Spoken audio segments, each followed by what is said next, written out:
What exactly is the scoop with this latest Luminar Neo fall update? There was a lot of things announced the other day, new tools, upgrades to other tools, and some enhancements, but what does it all mean? You might be wondering if you get it for free, or do you have to pay, and when will you be getting it? I'm Darlene with Digital Photo Mentor, and in this video, you'll get all of those questions answered and more. I'll walk through what's coming this fall for Luminar Neo, talk about pricing and who has to pay, as well as some things that I think are still missing, and I'll answer a few frequently asked questions. First, let's take a look at a list of the new features and tools.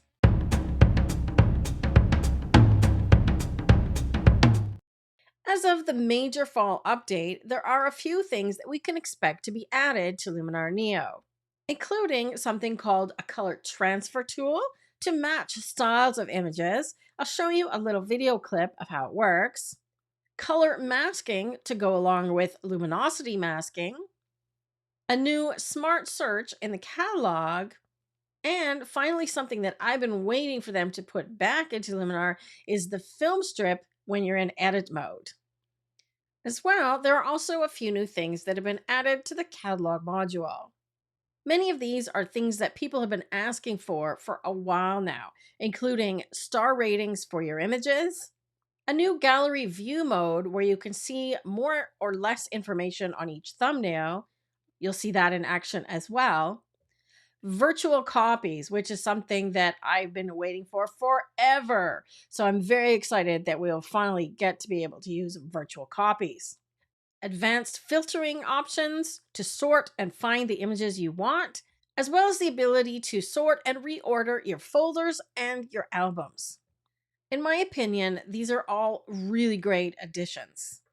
Now, while I do not have my hands on a beta copy of this update yet, they've said that partners like myself will be receiving it towards the end of September, beginning of October.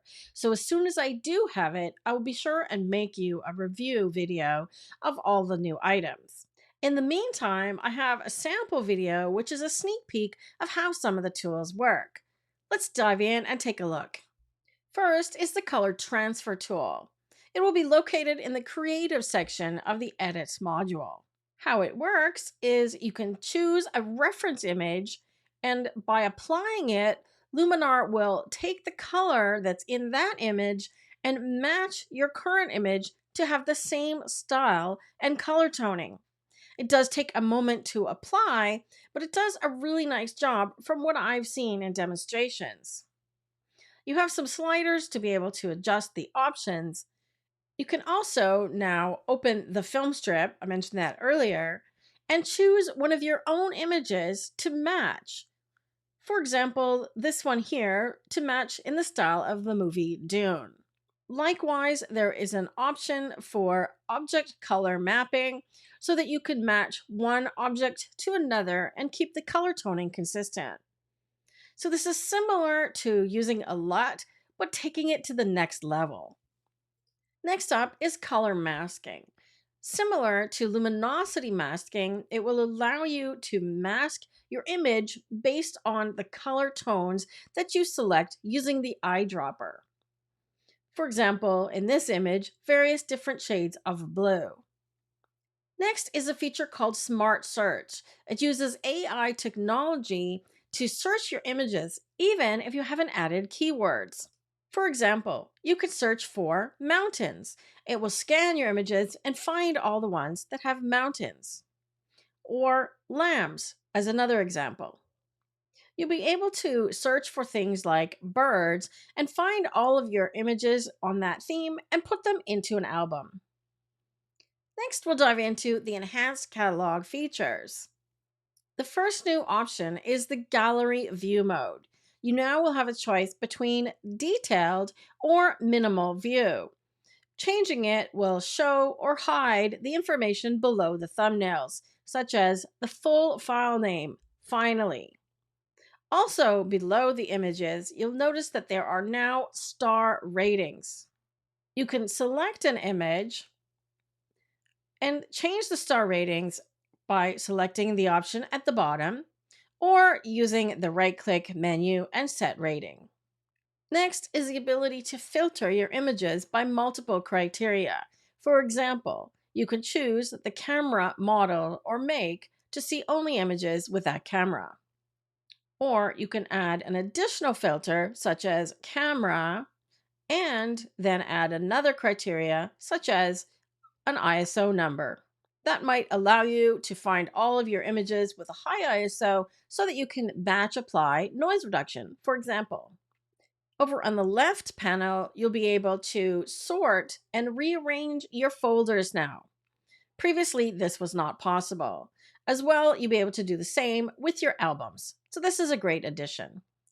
This screen shows you the two things that I am the most excited about.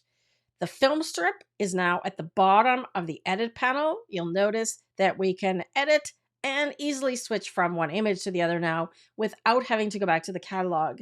Yay! I've been waiting for that forever. And virtual copies. What it allows you to do is to make an additional thumbnail of your image so that you could process it two different ways without increasing the size of the storage of the images on your hard drive. It takes up very minimal space, but allows you more flexibility when trying out different editing techniques. You can see on the file name, it's indicated as a virtual copy with the number 2. And as I just mentioned, the film strip is now available in the edit module and in the preset module. Let me just take a quick interlude here to tell you about my Luminar Neo course. I get a lot of questions about whether or not it's going to be updated with the current changes and always stay up to date with the current version of Luminar Neo. The answer to that is yes. Once I have this update in my hands, my course will be getting updates as well. So if you want a comprehensive education on how to use Luminar Neo step by step with every single tool in the program, this is the course for you. You get my raw files to practice with so you can follow along all the videos. Let's get back to talking about the update. Well, Luminar Neo itself is a great tool and it's easy to use. The pricing model can be a little more complex. Let's take a look at who will get this update for free, who has to pay for it, and how much it will cost. First, if you are a new customer, meaning you don't already own a current version of Luminar Neo, you can purchase the subscription, which is an annual price, or you can buy a lifetime license. Let me take an aside here to talk about what that means. A lifetime license does not mean that you get lifetime free upgrades.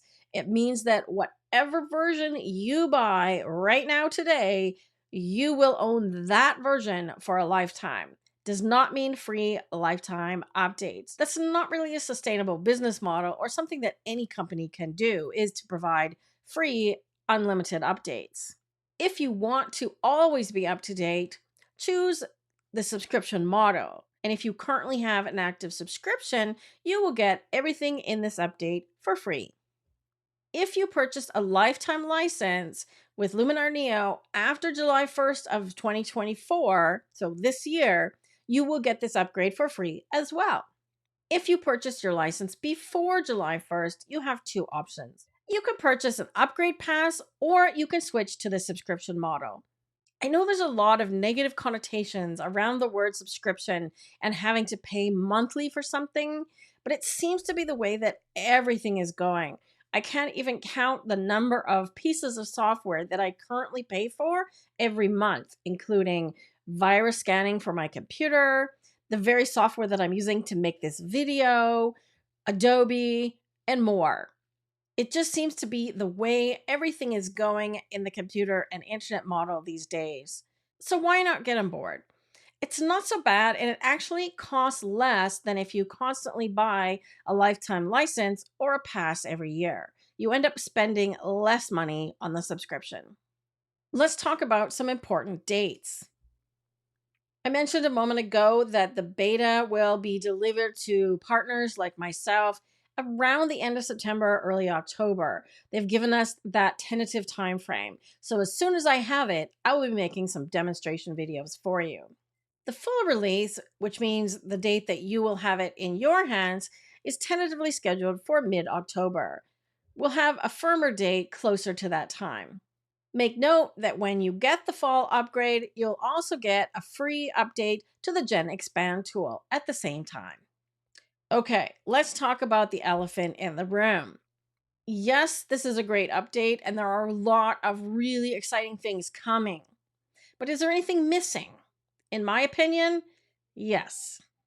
One of the biggest complaints that Luminar Neo users have is that they want to see the existing tools fixed and updated. Number one on that list is Super Sharp AI. I personally find that tool completely unusable. I use the details tool and the small details slider and mask it in where I want it because I think that does a better job than Super Sharp. So hopefully an update for that comes soon as well. I've also been hoping for the ability to copy a mask from one layer to another. That's something I run into time and time again, and it's a bit of a sticking point for me. Likewise, post-crop vignette. It's a pretty commonplace thing to have, and it used to be in Luminar AI, so why don't we have it? I don't know. It's still on the list, and I've requested it yet again at our recent partners meeting. So fingers crossed that Skylum is listening, and we will get that one with the next update. Lastly, something that's not critical but would be really nice to have is some sort of a masking brush that finds the edges of your objects when you're painting. Not to compare with Adobe, but Lightroom does have auto mask and it works really well. So I'd love to see a feature like that added.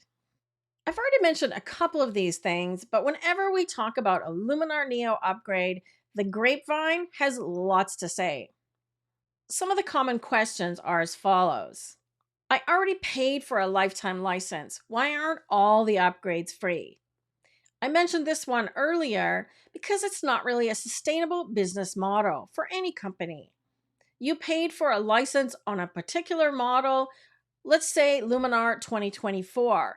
So if you paid for a lifetime license in January, for example, you own Luminar 2024. But if you want Luminar 2025, you need to upgrade. Somehow, the developers who make the software have to get paid on a continuing basis. So if you want the new bells and whistles, you gotta fork out the dough. Another question I see a lot, especially in Facebook groups, is what happens if I cancel my membership? Is it like Adobe where the program ceases to function? No, not really. It's my understanding, based on the answer I was given from Skylum, is that if you cancel your subscription, you will have the current version of whatever you would have installed at that time, and it will revert you to a lifetime license. So again, in my example, if you stop your subscription right now, you will have Luminar Neo 2024. If you stop your subscription next year, you'll have the 2025 version. And you'll be stopped there at updates, but it will still function as normal. Number 3, why are the Gen AI tools always part of the subscription? In other words, why do I have to pay for those ongoing? That's because those are cloud-based tools, meaning that every time you use a generative tool, you're sending information to the Skylum server, and it's sending back the information and the data to create that image. In order to do that, you have to pay for the bandwidth with the server. You can't realistically expect Skylum to pay for that indefinitely for everybody that owns the program. So if you want to use the Gen tools, you have to have a subscription model. And finally, this is a question that I can see possibly coming up. If you bought a lifetime license in June, which is just before the cutoff to get the free update, what happens then? Why do I have to pay and the people that bought it in July don't? My suggestion to you would be to email Skylum support and just ask them. If you bought it on June 30th, for example, they might make an exception. But they had to have a cutoff point somewhere. But the answer to the question you don't ask is always no, so you might as well ask. So what did you think of this announcement? Are you excited to get the Luminar Neo update this fall? Tell me in the comment area below which of the new tools or features you're most excited about using. For me, it's the virtual copies, hands down. If you have any other questions about Luminar Neo or this update, just ask, and if I don't know the answer, I'll find out for you. If you'd like to watch another video here on YouTube, click one on the screen now. Until next time, take care and we'll see you soon.